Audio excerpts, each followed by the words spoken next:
Nous sommes dans les enceintes de St. Paul International School pendant la récréation. Après, c'est la reprise des cours. Chaque classe de la maternelle a son tour de pratique dans l'atelier équipé des objets divers. Le groupe qui entre reçoit un briefing sur le partage du matériel. Remets les voitures et les animaux sont derrière. Alors j'ai mis les animaux sauvages. Ils sont dans de petits groupes et sont encadrés chacun dans son orientation, soit du domaine des animaux, des matériaux de construction, de l'automobile, des événements sociaux et bien d'autres. Voici. C'est bon, toi tu as terminé, tu peux aller t'asseoir sur la nappe. Toi aussi. Dans la manipulation du matériel, non seulement que cela concrétise les apprentissages, il développe aussi l'esprit de partage. C'est que ça les ouvre au monde, premièrement. C'est qu'ils apprennent en manipulant, ils apprennent à partager, à attendre leur tour. On n'a pas deux costumes de mariée. Alors, une journée, c'est une qui le porte, une autre journée, c'est une autre. C'est de même pour les voitures, c'est de même pour tout. De par l'expérience d'ailleurs, parfois l'enfant abandonne l'école par manque d'intéressement dans son domaine.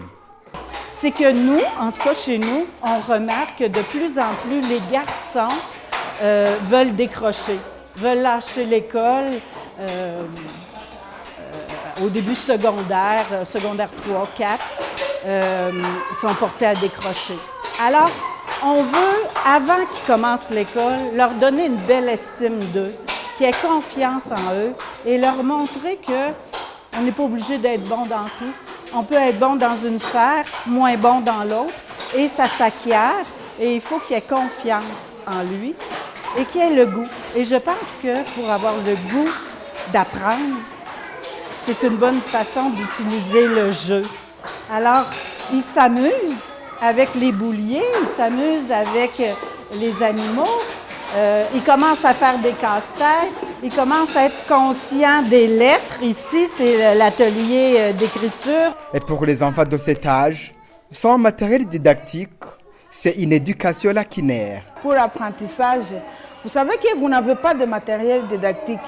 Les enfants écoutent seulement, ils ne voient pas, puis ils ne parlent pas, ils ne touchent rien, ils ne voient rien. Ce n'est pas vraiment une éducation complète. Mon grand. OK, tu peux... Les enfants qui auront terminé la préscolaire et qui auront bien exploité le matériel didactique, ils auront un niveau requis pour affronter l'école primaire, rassure cette sexagénaire canadienne qui a 30 ans d'expérience dans l'encadrement des enfants.